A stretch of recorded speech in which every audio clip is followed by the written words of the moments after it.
하나님 말씀 보도록 하겠습니다. 하나님께서 우리에게 주시는 말씀은 레위기서 말씀입니다. 레위기서 2장 1절에서 16절까지 말씀입니다. 제가 가진 성경 구약 성경 148면에 있습니다. 레위기서 2장 1절로 16절까지 말씀, 제가 먼저 한 절 읽고 한 절씩 교독하도록 하겠습니다. 구약 성경 148면에 있습니다.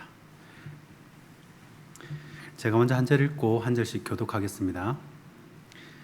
누구든지 소재의 예물을 여호와께 드리려거든 고운 가루로 예물을 삼아 그 위에 기름을 붓고 또 그 위에 유향을 놓아 아론의 자손 제사장들에게로 가져갈 것이요 제사장은 그 고운 가루 한 움큼과 기름과 그 모든 유향을 가져다가 기념물로 제단 위에서 불사를 지니 이는 화제라 여호와께 향기로운 냄새니라. 그 소재물에 남은 것은 아론과 그의 자손에게 돌릴지니 이는 여호와의 화제물 중에 지극히 거룩한 것이니라. 내가 화덕에 구운 것으로 소재 예물을 드리려거든 고운 가루에 기름을 섞어 만든 무교병이나 기름을 바른 무교 전병을 드릴 것이요 철판에 붙인 것으로 소재의 예물을 드리려거든 고운 가루에 누룩을 넣지 말고 기름을 섞어 조각으로 나누고 그 위에 기름을 부을지니 이는 소재니라. 내가 냄비의 것으로 소재를 드리려거든 고운 가루와 기름을 섞어 만들지니라. 너는 이것들로 만든 소재물을 여호와께로 가져다가 제사장에게 줄 것이요 제사장은 그것을 제단으로 가져가서 그 소재물 중에서 기념할 것을 가져다가 제단 위에서 불사를 지니 이는 화제라 여호와께 향기로운 냄새니라.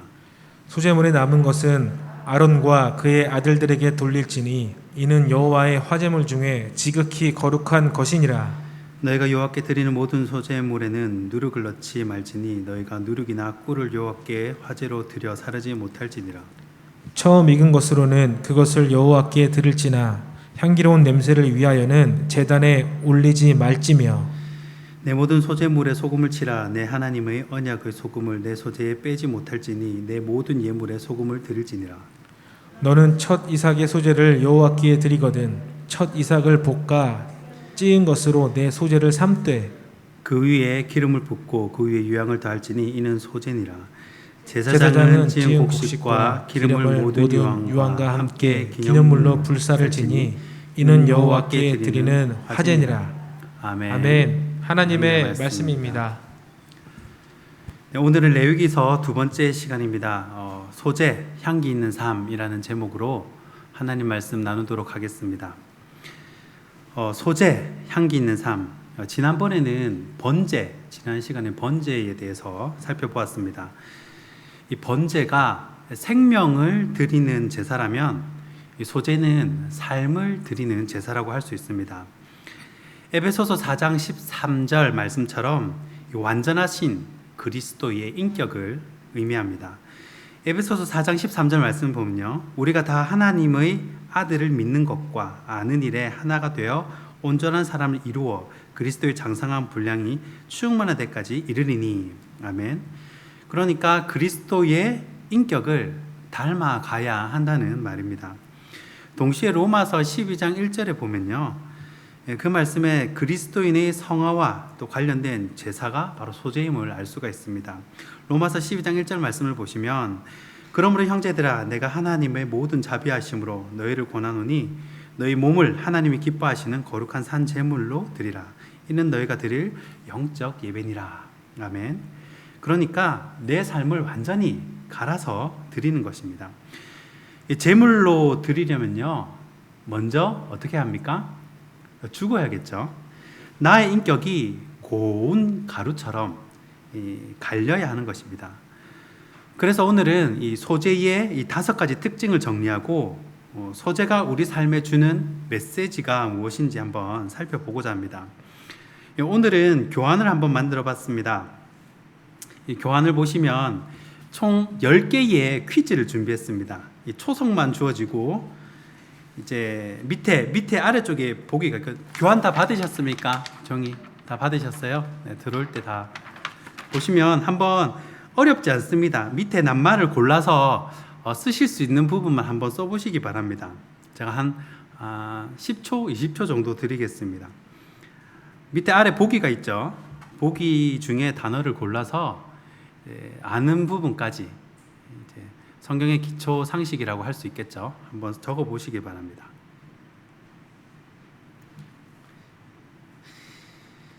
이 교환 한 장이면 사실 이 소재에 관한 것은 완벽하게 정리가 됩니다. 이 5가지 특징만 알면 되거든요. 일단 소재가 뭔지 알아야 이제 적용이 가능합니다. 제가 한 이 교환을 따라서 창은 한번 설명을 드리겠습니다. 소재의 5가지 특징이라고 되어 있죠. 이 5가지 특징을 제가 정리를 한 겁니다. 한 장을. 첫 번째 보시면 기역 미음을 제물로 바치는 제사라고 되어 있습니다. 기역 미음이 뭘까요? 예, 맞습니다. 곡물입니다. 이 곡물로 드리는 제사인데 이 소재는요 다른 이 제사와 함께 바칩니다. 예를 들어서 번제나 화목제나 또 속죄제, 속건제와 함께 드릴 수 있다는 것입니다. 민수기 6장 17절과 또 레위기 9장 4절에 그게 나오는데요. 먼저 민수기 6장 17절 보면 화목제물로 숫양과 무교병 한 광주를 아울러 여호와께 드리고 그 소재와 전제를 드릴 것이요. 이렇게 함께 드린다는 거예요. 레위기 9장 4절에도 보면 또 화목제를 위하여 여호와 앞에 드릴 수소와 순양을 가져오고 또 기름 섞은 소재물을 가져오라 하라.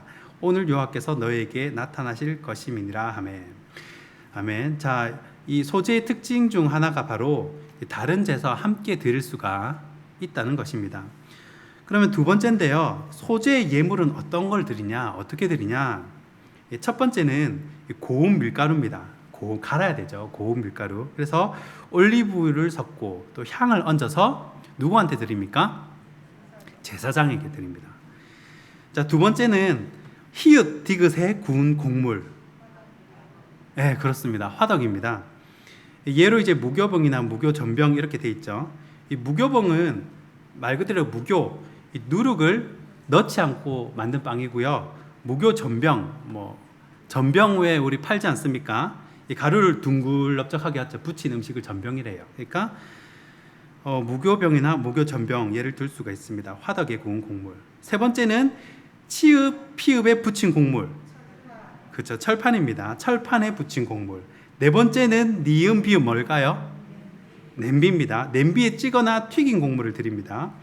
또 마지막 불에 볶아서 절구에 찌은 처음 추수한 핵곡식을 드립니다. 자, 그러면 제사 방식을 한번 살펴볼 건데요. 자, 제사 방식은 소재는요 불로 태워서 드리는 화제, 불로 태워서 드린다는 겁니다.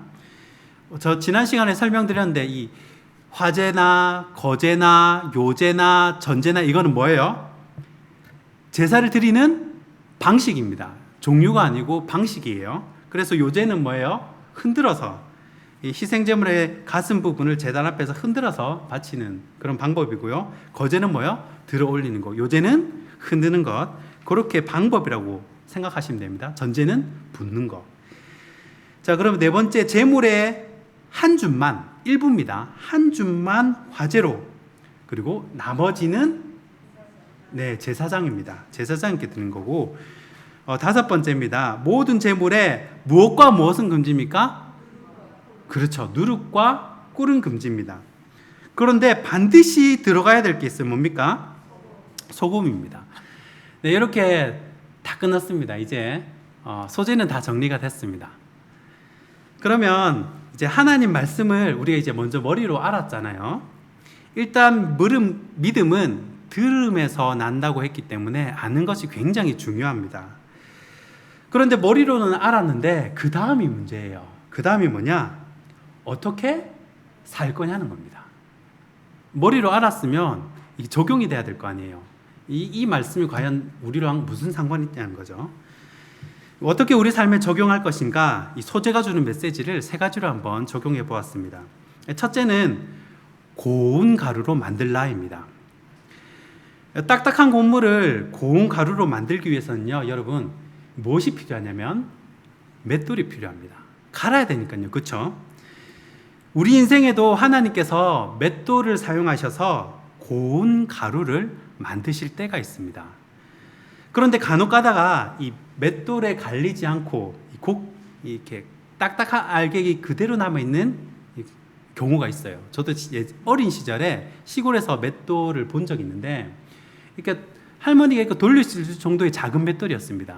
근데 그런 작은 맷돌에 갈리지 않는 곡식 알도 있어요. 그러면 어떻게 하겠습니까? 더 강력한 맷돌을 사용해서 곡식을 갈게 됩니다. 하나님께 드림이 되기 전에 먼저 완전히 가루가 되어야 한다는 것입니다. 그래야 받으실 수가 있다는 것입니다. 요한복음 12장 24절 말씀입니다. 내가 진실로 진실로 너희에게 이르노니 한 알의 밀이 땅에 떨어져 죽지 아니하면 한 알 그대로 있고 죽으면 많은 열매를 맺느니라. 아멘. 죽어야 열매를 맺는다는 겁니다. 완전히 갈려야 한다는 거예요. 오늘 본문 11절 말씀을 보시면요, 무엇과 무엇을 넣지 말라고 하냐면요, 무엇과 무엇이라고 나와 있습니까? 누룩과 꿀을 넣지 말라고 합니다. 누룩은 곰팡이지 않습니까? 누룩을 넣지 말라라는 것은 이해가 되는데, 이 몸에도 좋고 맛도 좋은 이 달콤한 꿀은 왜 넣으면 안 되냐, 좀 궁금했습니다. 의아했습니다. 요즘에는 다양한 성경 번역본들이 많습니다. 이 말씀을 연구하는 설교자 입장에서는 이 오역에 대한 아쉬움과 또 좀 더 명확한 의미 전달을 위해서는 다양한 번역본을 보는 것이 꼭 필요합니다. 그 중에 스토리텔링 성경이라고 있어요. 번역본도 굉장히 많거든요. 저의 컴퓨터에는 베들레헴이라는 프로그램이 깔려 있습니다. 그리고 그 외의 성경을 제가 또 책으로 펴놓고 봐요. 이 스토리텔링 성경이라고 있는데 성경의 내용을 이해하기 쉬운 그런 이야기로 풀어놓은 성경이에요. 이 유진 피터슨 목사님의 이 메시지 성경, 일종의 그런 것과 비슷한 성경이라고 보시면 됩니다. 이 스토리텔링 성경의 한 부분을 제가 발췌해 왔는데 한번 읽어드리겠습니다. 어떻게 나와 있냐면, 모세가 말했습니다. 누룩은 그렇다고 하여도 왜 꿀조차 삼가야 하는 것입니까? 하나님께서 대답하셨습니다. 꿀은 너무 달콤하다. 세상살이가 너무 달콤하면 죄까지도 달콤하게 여기지 않겠느냐. 그래서 스스로를 경건하게 지키도록 꿀을 재물에 섞지 못하게 하는 것이니라. 아멘. 우리가 이 두 주인을 섬기지 못한다고 예수님께서 말씀을 하셨습니다. 이 세상살이가 너무 달콤하면 이 진나라의 시황제처럼 천년만년 살 거라고 그렇게 애를 쓸 겁니다. 뭐 죽지 않는 불로초를 찾을 것이고요. 또 더 힘을 가지려고 애를 쓸 거고, 더 내 것 챙기려고, 그러면서 죽지 않는 암과 같은 그런 존재가 된다는 것입니다. 하나님께서 쓰시는 사람은요, 예외 없이 이런 맷돌에 갈리는 그런 과정을 겪게 됩니다. 이 꿀이 아니라, 누룩이 아니라 이 맷돌에 의해서 산산조각이 나게 하신 후에 하나님은 우리를 받으신다는 것입니다. 이 자리에 계신 모든 성도님들이 하나님께서 기뻐 받으시는 향기로운 소재가 되길 주님의 이름으로 축원합니다. 두 번째는 기름과 유황을 섞으라입니다. 예수님은 성령 충만함으로 기도의 삶을 사셨습니다. 에베소서 5장 2절 말씀입니다. 그리스도께서 너희를 사랑하신 것 같이 너희도 사랑 가운데서 행하라. 그는 우리를 위하여 자신을 버리사 향기로운 제물과 희생 제물로 하나님께 드리셨느니라. 아멘. 자, 여기에 희생 제물은 생명을 바치는 거니까 번제가 되겠고요. 향기로운 제물은 냄새, 소재가 되겠죠. 예수님의 생명과 또 완전한 인격 모두를 예표하는 것입니다. 또 시편 141편 2절 말씀을 보시면요, 나의 기도가 주의 앞에 분향함과 같이 되며 나의 손 드는 것이 저녁 제사 같이 되게 하소서. 아멘. 자, 기도를 제사에 드리는 것을, 제사 드리는 것을 비유합니다. 자, 오늘 본문 1절 말씀을 보면요, 자, 오늘 본문 1절 말씀입니다. 내가 고운 가루가 되어야 하는데, 여러분 거기에다가 무엇과 무엇을 섞습니까? 기름과 유황을 섞습니다. 마찬가지로 우리가 이 땅에서 주님의 사명을 감당할 때 이 성령과 기도가 합쳐져야만 합니다. 기름과 유황이 합쳐졌을 때 향기로운 냄새, 지극히 거룩한 제물이 될 수 있는 것입니다. 예수님의 12 제자들이 예수님의 공생의 기간 때도 열심히 사역을 했습니다. 마가복음 6장에 보시면요, 예수님께서 12 제자를 부르셔서 둘씩 짝지어서 파송을 합니다. 그래서 정말 귀신도 쫓고요, 그리고 병자도 고칩니다. 이 마가복음 6장 12절과 13절입니다. 제자들이 나가서 회개하라 전파하고 많은 귀신을 쫓아내며 많은 병자에게 기름을 발라 고치더라. 아멘. 자, 모든 것을 버리고 예수님을 따르는 제자들에게도 능력이 나타났습니다. 그러나 제자들의 그 사역의 분기점, 또 사역의 전환점을 물어본다면 이 사도행전 2장에 성령 받기 전과 성령 받은 후로 나눌 것입니다. 다락방에 모인 120명의 사람들에게 이 성령의 충만함이 임합니다. 제자들이 성령 받기 전에도요, 귀신을 쫓았습니다. 병자도 고쳤습니다. 그러나 십자가 앞에서는 도망갔습니다. 왜 그렇습니까? 바로 성령과 기도가 섞이지 않았기 때문입니다. 우리가 향기로운 제물, 지극히 거룩한 제물이 되는 그런 인생을 살기 위해서는 이 성령과 기도의 하모니가 필요하다는 것입니다. 마지막 세 번째입니다. 소재가 우리에게 주는 메시지, 마지막 세 번째는요, 소금을 치라입니다. 이 소금은 부패를 방지하고 누룩이나 꿀의 발효작용을 억제하는 그런 역할을 합니다. 고대 근동지방에서는요, 쌍방이 소금을 먹으면서 언약을 맺는 풍습이 있었습니다. 이 소금이라는 것은 변하지 않는 것을 나타내기 때문입니다. 결국 소금은 굳은 언약의 상징입니다. 역대하 13장 5절 말씀에도 보면 하나님께서 다윗과 언약을 맺는 장면이 나옵니다. 역대하 13장 5절입니다. 이스라엘 하나님 여호와께서 소금 언약으로 이스라엘 나라를 영원히 다윗과 그의 자손에게 주신 것을 너희가 알 것 아니냐.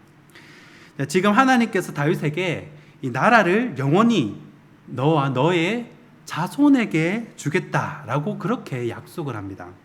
이것을 바로 소금 언약이라고 말하는 겁니다. 변하지 않는 겁니다. 소금이라는 것은 그런 상징성이 있다는 것이죠. 또 민수기 18장 19절에도요, 하나님께서 아론에게 이렇게 약속을 하십니다. 어떤 약속을 하시면요, 민수기 18장 19절입니다. 이스라엘 자손이 여호와께 거제로 드리는 모든 성물은 내가 영구한 목소의 음식으로 너와 내 자녀에게 주노니 이는 여호와 앞에 너와 내 후손에게 영원한 소금 언약이니라 라고 말씀합니다. 자, 하나님께서 제사장의 목, 이 제사장들의 보수를 약속을 하십니다. 제사장들은 다른 지파와 달리 어떤 분깃도 없기 때문에 섬김에 대한 보수를 약속하시는데 이것도 소금 언약이라고 말씀을 합니다. 영원히 변치 않는다, 꼭 지키겠다, 그런 말씀입니다. 그렇다면 바로 우리에게는 이 소금 언약이 무엇이겠습니까? 바로 예수님의 보혈로 말미암아 우리가 하나님의 자녀 된다는 것, 이것이 바로 영원한 불변의 소금 언약인 줄 믿습니다. 우리 삶 전체에 소금 언약의 신앙이 배어 있어야 한다는 것입니다. 또 소금은요, 누룩과 꿀의 이 발효를 억제하는 그런 역할을 합니다. 앞서 살폈지만 누룩과 꿀은요, 이 죄를 상징을 합니다. 우리 삶 가운데 이 죄의 쾌락을 빼내기가 굉장히 어렵습니다. 이 죄가 주는 그런 쾌락이 있기 때문입니다. 히브리서 11장 25절 말씀입니다. 도리어 하나님의 백성과 함께 고난받기를 잠시 죄악의 낙을 누리는 것보다 더 좋아하고. 아멘. 자, 여기 뭐라고 말씀하냐면요, 함께 고난받기를 잠시 죄악의 낙을 누리는 것보다 더 좋아하고 라고 기록을 합니다. 죄 짓는 것에 뭐가 있습니까? 낙이 있습니다. 죄 짓는 것에 낙이 있습니다. 이 죄악의 낙, 우리말 성경에는요, 죄의 쾌락이라고 되어 있습니다. 이 죄는요, 너무 달콤합니다. 굉장히 달콤합니다. 죄가 주는 쾌락은요, 웬만해서는 그 유혹을 벗어날 수가 없습니다. 그런데 이 죄가 주는 쾌락, 이 죄가 주는 낙은요, 지속되는 것은 아닙니다. 지금은 좋은데 나중에 어떻게 해요? 나중에 굉장한 고통을 준다는 거예요. 엄청난 고통을 줍니다. 여러분, 누룩과 꿀을 조심하십시오. 죄의 결과는 사망이기 때문입니다. 소금은요, 부패를 막습니다. 그래서 우리 모든 인생에 반드시 모든 영역에 소금을 쳐야 한다는 것입니다. 말씀을 맺습니다. 여러분, 고운 가루가 되시기를 바랍니다. 여러분, 서로 이렇게 인사하겠습니다. 고운 가루가 됩시다. 이렇게 인사해 봅시다. 고운 가루가 됩시다. 예, 고운 가루가 되어야 합니다. 여러분, 안 그러면요, 맷돌 속에 집어넣으십니다. 예, 계속 고집 부르면요, 여러분, 화덕 속에 넣어버리십니다. 예, 철판에 구워버리십니다. 너무 무섭습니다. 누룩과 꿀을 조심하고 모든 삶에 소금을 치는 복된 저와 여러분이 되길 주님의 이름으로 축원하고 축복합니다. 기도하겠습니다. 이 시간에 긴급 중보기도 요청이 있습니다. 김은경 성도의 아들 한종호 청년이 갑자기 쓰러져서 병원에 긴급 입원했습니다. 큰 병이 아니도록 또 속히 회복하도록 잠시 우리가 마음을 모아서 합심해서 기도하고 제가 마무리하도록 하겠습니다. 이 시간 주여 한번 부르짖고 우리 김은경 성도의 아들 한정호 청년입니다. 함께 합심으로 기도하겠습니다. 주여, 참 좋으신 하나님 아버지여, 이 시간 김은경 성도의 아들 한정호 청년을 위해 기도합니다. 하나님, 갑작스러운 아버지여, 어려움으로 병원에 입원하여 있습니다. 하나님, 그 어머니의 마음을 붙드시고 아버지 그 청년의 마음을 붙드셔서 육신이 온전히 회복되기를 원합니다. 깨끗해지기를 원합니다. 속히 회복되기를 원합니다. 무엇보다 우리 김은경 성도님의 마음을 붙들어 주시옵소서. 이때 더욱 주님을 붙들게 하시고, 이때 더욱 주님을 앙망하게 하시고, 이때 더욱 주님께 나아가게 하여 주시옵소서. 이 일이 전화위복이 되게 하여 주셔서 아버지 그 가정이 주님을 회복하고서는 놀라운 천국의 통화가 되게 하여 주시옵소서. 속히 일어설 줄 믿습니다. 속히 일어설 줄 믿습니다. 우리는 주님 세워 주시옵소서. 속히 태우게 하여 주시옵소서. 온전케 하여 주시옵소서. 속히 일상으로 돌아갈 수 있게 하여 주시옵소서. 맡겨진 모든 일들 잘 감당케 하여 주시고, 하나님께서 우리 청년 한정호 청년을 통하여서 계획하신 놀라운 일들을 주님 이루실 줄 믿습니다. 하나님, 이 시간 찾아가시고 오늘 밤 찾아가셔서 아픈 몸을 만지시고 회복케 하여 주시옵소서. 주님의 인도하심을 믿습니다.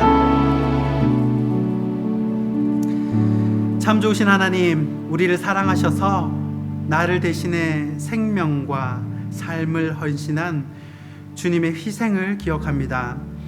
고운 가루가 되신 예수님의 완전하신 인격을 본받게 하여 주시옵소서. 우리 삶의 죄는 모양이라도 버리게 하시고 하나님이 기뻐 받으시는 향기로운 삶을 살게 하여 주시옵소서. 우리 부산 신성교회를 위해 기도할 때에 마지막 때에 하나님께서 기뻐하시는 교회, 구원의 방주의 역할을 잘 감당케 하여 주시옵소서. 앞장선 담임 목사님에게 체력과 지력과 능력을 더하셔서 이 모든 사역을 감당하기에 부족함이 없도록 주님 채워 주시옵소서. 또한 우리 부산 신성교회 몸담고 수십 년간 충성봉사한 우리 성도분들, 직분자분들을 기억하여 주셔서 하나님께서 이들의 가정과 사업터를 지키시고 자자손손 천대만대까지 복을 누리는 은혜가 있게 하여 주시옵소서. 하나님, 환우들을 위하여 기도합니다. 우리 한정호 청년을 위하여 기도합니다. 속히 회복하여 함께 예배 드릴 수 있는 은혜를 허락하여 주시옵소서. 특별히 환절기 감기에 걸리지 않도록 지켜주시고 예배 자리에 빠지지 않도록 사모하는 마음도 허락하여 주시옵소서. 이제는 우리 주 예수 그리스도의 은혜와 하나님 아버지의 사랑과 성령의 감화, 감동, 위로하심이 누룩과 꿀을 버리고 주님께 향기로운 냄새가 되길 원하는 성도들 머리 위에 이제로부터 영원히 항상 함께 있을지어다. 아멘.